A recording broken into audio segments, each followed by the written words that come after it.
السلام علیکم ناظرین، ویلکم ٹو دا ہیلتھ شو۔ میں ہوں آپ کا ہوسٹ ڈاکٹر اکرام۔ ناظرین، گردے ہمارے جسم کا ایک انتہائی اہم حصہ ہیں۔ یہ نہ صرف ہمارے جسم سے فاضل مادوں کا اخراج ممکن بناتے ہیں بلکہ ہمارے جسم میں پانی کا تناسب بھی مینٹین کرتے ہیں۔ خون بنانے میں ان کا بہت اہم کردار ہے۔ ہڈیوں کی ساخت کو برقرار رکھنے میں ان کا بہت اہم کردار ہے۔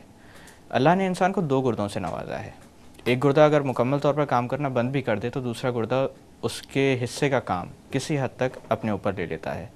لہٰذا بے شمار لوگ ایک گردے کے ساتھ بھی زندگی گزار رہے ہیں۔ بہت ساری بیماریاں ایسی ہوتی ہیں جن کی بنیاد پر گردے ناکارہ ہو سکتے ہیں۔ یہ معاملہ عموماً 2 طرح سے سامنے آتا ہے، یعنی ایکیوٹ رینل فیلئر جو کہ اچانک سے ہو جاتا ہے، یعنی دونوں گردے اچانک سے کام کرنا چھوڑ دیتے ہیں۔ یہ سیویئر انفیکشن، سیپسس وغیرہ میں یہ معاملہ سامنے آ سکتا ہے۔ اچھی بات یہ ہے کہ یہ معاملہ عارضی ہوتا ہے، یعنی کچھ عرصے ڈائلسس پہ رہنے کے بعد انسان کے گردے دوبارہ کام کرنا شروع کر سکتے ہیں۔ لیکن اسی طرح سے دوسرا معاملہ جو عموماً دیکھا جاتا ہے وہ ہے کرونک رینل فیلئر، یعنی طویل عرصے پر محیط ایسا نقصان گردوں کو پہنچتا ہے جو کہ ناقابل تلافی ہوتا ہے۔ ایسے لوگ عموماً ڈائلسس پر جب جاتے ہیں تو ان کا لوٹنا اتنا ممکن نہیں ہوتا انٹل اینڈ انلیس وہ اپنا رینل ٹرانسپلانٹ یا کڈنی ٹرانسپلانٹ کروا لیں۔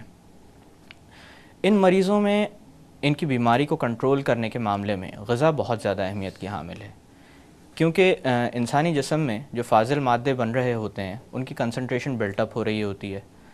دیکھا جائے تو ایک عام انسان میں جو کہ نارمل ہو اس کے اندر گردے 24 گھنٹے کام کرتے ہیں، جبکہ ان مریضوں کے اندر 2 سے 3 دفعہ ہفتے میں بلایا جاتا ہے ان کو ڈائلسس کے لیے۔ تو زندگی کے لیے جتنا ضروری کام ہے وہ تو پورا ہو جاتا ہے، لیکن اس سے زیادہ یا یوں سمجھ لیں کہ ڈائلسس گردوں کا مکمل نعم البدل نہیں ہے۔ آج ہم بات کریں گے ڈائلسس کے مریضوں کے اندر غذا کس قسم کی ہونی چاہیے، اور اسی طرح سے وہ لوگ جو کہ رینل ٹرانسپلانٹ سے گزر چکے ہیں یا اپنا گردہ تبدیل کروا چکے ہیں ان کے اندر غذا کس طرح کی ہونی چاہیے۔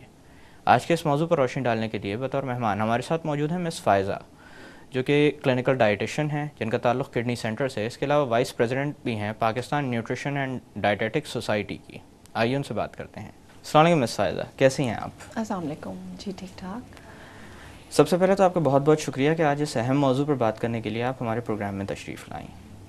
ڈائلسس کے اوپر جو مریض ہوتے ہیں دیکھا جائے تو ان کی صحت اتنی بہتر حالت میں نہیں ہوتی، عموماً کمزوری بہت زیادہ بڑھ چکی ہوتی ہے، اور جیسے جیسے ڈائلسس کا عمل آگے بڑھتا جاتا ہے، یعنی وہ لوگ زیادہ عرصے تک ڈائلسس پر رہتے ہیں تو صحت زیادہ کمپرومائز ہوتی جاتی ہے۔ دوران ڈائلسس بہت ساری چیزوں کو ریسٹرکٹ بھی کیا جاتا ہے، یعنی پانی پر بھی پابندی لگائی جاتی ہے کہ ایک حد سے زیادہ نہ پیا جائے۔ کیا ضرورت ہے کہ اس طرح کی پابندیاں مریضوں پر لگائی جائیں؟ دیکھیں، گردے کے جب ہم ناکارہ ہونے کی بات کرتے ہیں تو یہ جس طرح بھی آپ نے مینشن کیا کہ ایک طویل عمل ہوتا ہے جس کے بعد گردے مکمل طور پہ کام کرنا چھوڑتے ہیں۔ جی، اس میں کچھ سالوں کا عرصہ لگ سکتا ہے، مطلب 2 سال سے لے کے 4 5 6 سال 10 سال، جی، اتنے سال میں گریجولی آپ کے گردے خراب ہوتے ہیں۔ تو جو بنیادی وجوہات ہوتی ہیں گردے خراب ہونے کی، اس میں ڈائبٹیز ہے، ہائی بلڈ پریشر ہے، بہت سارے انفیکشنز ہیں، ریپیٹڈ انفیکشنز کڈنی میں جو جاتے ہیں، یا کسی کو بہت زیادہ ریپیٹڈ سٹونز ہو رہے ہوں اس کی وجہ سے کڈنی ڈیمیج ہو گئی ہے، یا پالیسسٹک جو کڈنیز ہوتی ہیں اس میں یہ ہوتا ہے۔ تو اس میں ہمیں یہ دیکھنا پڑے گا کہ پیشنٹ کو جو شروع سے اس کی جو مینجمنٹ ہے وہ بہت اہم کردار ادا کرتی ہے، اس کی مینجمنٹ، کہ اگر پیشنٹ ڈائبیٹک ہے تو اس نے گریجولی اگر اس کے گردوں نے کام کرنا چھوڑ دیا ہے اور ان کا عارضی وہ ڈائلسس پہ ایون نہیں ہے لیکن ان کے گردے فرسٹ سٹیج پہ یا سیکنڈ سٹیج پہ ہیں، گردے کی خرابی کے مرحلے پہ رینل فیلئر کا عمل شروع ہو چکا ہے، اس دوران پہ جو ان کو غذائی ہدایات دی جاتی ہیں یا پھر جس طریقے سے وہ اپنی غذا کو مانیٹر کر رہے ہوتے ہیں، وہ چیز جو ہے وہ جب ڈائلسس سٹارٹ ہو جاتا ہے اس وقت ان کی جو صحت ہوتی ہے وہ بیسکلی شروع سے اس کو لے کے چل رہے ہوتے ہیں۔ جی، تو اگر وہ شروع کا جو وقت ہے اس میں وہ اپنے صحت کو ایک صحیح طریقے سے برقرار رکھیں، اس میں جو غذائی ہدایات ہیں، کیونکہ ہمارے یہاں بہت سارے مسکنسیپشنز بھی ہیں، جیسے عموماً گردوں کے کام نہ کرنے کی صورت میں لو پروٹین ڈائٹس کو سجیسٹ کیا جاتا ہے، لیکن اگر تو گوشت وغیرہ بالکل بند کر دیا جاتا ہے۔ اکثر اوقات جو ہیں وہ ڈاکٹرز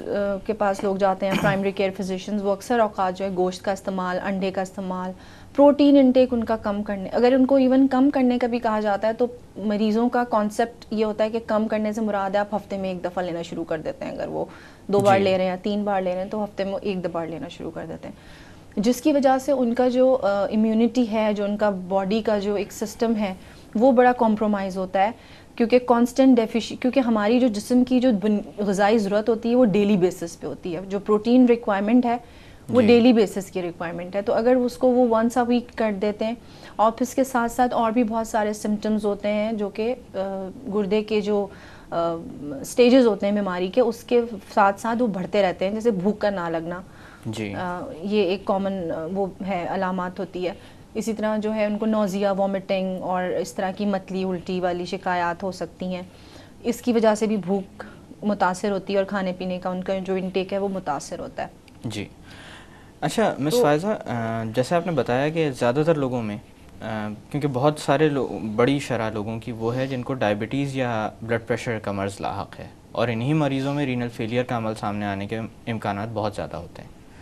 تو اس بڑے گروپ کو جب آئیڈینٹیفائی کیا جاتا ہے اور خاص کر ان کے اندر رینل فیلئر دیکھا جاتا ہے, تو جب آپ ڈائٹ ماڈیفائی کرتے ہیں, چاہے فرسٹ سٹیج پر کی جائے, چاہے سیکنڈ سٹیج پر یا اینڈ سٹیج پر, تو ان کی اس بیماری کا بھی خیال رکھا جاتا ہے کہ جو وجہ تھی, کیونکہ ڈائبٹیز میں بھی اور بلڈ پریشر میں بھی دونوں میں ہی غذا بہت زیادہ اہم ہے. غذا بہت اہم کردار ادا کرتی ہے. اس میں دیکھیں یہ ہوتا ہے کہ جب ان کی سب سے پہلے ان کی ڈائٹ ہسٹری لی جاتی ہے. جب پیشنٹ ایک نیوٹریشنسٹ کے پاس یا ڈائٹیشین کے پاس وزٹ کرتا ہے, اس کی پوری ڈائٹ ہسٹری لی جاتی ہے کہ اس کا ڈائٹری پیٹرن کیا ہے, ابھی وہ ایگزسٹنگلی اس کا کتنا انٹیک ہے, وہ پروٹین انٹیک اس کے جو جسمانی ضرورت کے مطابق ہے یا نہیں ہے, یا اس کے جسم میں کتنا ڈیفیسٹ ہو چکا ہے آلریڈی. کیونکہ پروٹین لاس جب ہو رہا ہوتا ہے تھرو یورین, تو اس میں عام طور پہ لوگوں کا یہ کانسیپٹ ہے کہ اگر پروٹین لاس ہو رہا ہے تو پروٹین دینا بند کر دیں. حالانکہ ایسا نہیں ہے. پروٹین جو لاس ہو رہا ہے اس کے ساتھ آپ نے ایڈیکویٹ اس کو مینٹین کرنا ہے انٹیک کو, یعنی ان کو اتنے مناسب مقدار میں پروٹین کو لینا ہے کہ وہ جو ضائع ہو رہا ہے اس کو بھی وہ ریپلیس کر سکے. اور ہمارے سوسائٹی میں جہاں پر میٹ کا انٹیک کوئی بہت زیادہ نہیں ہے, اگر ہم عام لوگوں کی بات کریں جو ایک عام پاپولیشن ہے, تو اس میں پروٹین انٹیک ہمارا بہت ایکسیسو کسی خاص طبقوں میں پایا جاتا ہے, ادروائز اتنا نہیں ہے. تو اس کو ہمیں مزید کم کرنے کی نہیں ضرورت ہوتی ہے. اگر وہ آٹومیٹیکلی تھوڑا کم ہو گیا ہے پیشنٹ کا کھانا پینا, تو وہ پروٹین انٹیک اور اس سے مزید کم ہو جاتا ہے. تو اس وقت یہ ضرورت ہوتی ہے, اہم بات یہ ہوتی ہے کہ پیشنٹ جو ہے صحیح چیزوں کو فالو کرے. اگر وہ کسی بھی اس طرح کی پریکٹس میں چلے جاتے ہیں کہ جنہوں نے پروٹین کھانا چھوڑ دیا, پھر وہ سمجھتے ہیں بلڈ پریشر ہے تو اب نمک کھانا بند کر دیتے ہیں, یا پھر غذا میں بالکل ہی وہ چکنائی کے بغیر اور بالکل ابلا ہوا کھانا شروع کر دیتے ہیں, اس سے ان کی جو کیلریز ہیں یا جو غذائی قوت ہے, جو جیسے کہتے ہیں حرارے جو ہوتے ہیں ہماری غذا میں جو ہمیں توانائی فراہم کرتے ہیں, اس کا بھی کم ہو جاتا ہے. تو ان ساری چیزوں کو مینیج کرنا, پراپرلی مینیج کرنا بہت امپورٹنٹ ہے. اور جب وہی چیز اگر وہ غذائی کمزوری کا شکار ہوتے جا رہے ہیں اور وہ پھر آخری سٹیجز تک پہنچتے ہیں, تو بائی دیٹ ٹائم پیشنٹ کی سچویشن کافی کرٹیکل ہو جاتی ہے کہ اس کے اندر بہت ساری غذائی کمزوری بھی ہے. پھر اس کو اگر ڈائلسس کروانا ہے تو اس کے لیے بھی اس کو ایک طاقتور جسم چاہیے. اگر اسی طرح یہ دیکھا گیا ہے کہ ہم زیادہ وزن کو, جس طرح عام اور بیماری میں بہت زیادہ جو وزن ہے یا زیادہ بی ایم آئی کا ہونا, وہ ایک نیگیٹو بات سمجھی جاتی ہے. لیکن ڈائلسس کے پیشنٹس میں یہ دیکھا گیا ہے کہ جن لوگوں کا جو وزن ہے وہ بی ایم آئی تھوڑا ہائر سائٹ پہ ہے, ان کا سروائیول ریٹ تھوڑا زیادہ ہوتا ہے, بیکاز ان کے اندر ان کے جو سٹورز ہیں باڈی کا, فیٹ سٹورز ہیں, جو مسل ماس ہے وہ تھوڑا بہتر ہے ایز کمپیئر ٹو کوئی جو بہت تھن اور لین شخص ہے جس کے اندر جس کا وزن بہت کم ہے, تو اس کے اندر زیادہ کمپلیکیشنز ہونے کے چانسز ہیں اس شخص کی نسبت جس کا وزن تھوڑا بہتر اسٹیٹ میں ہے. اچھا مس فائزہ, جیسے آپ نے بتایا کہ مختلف اسٹیجز ہوتی ہیں بیماری کی.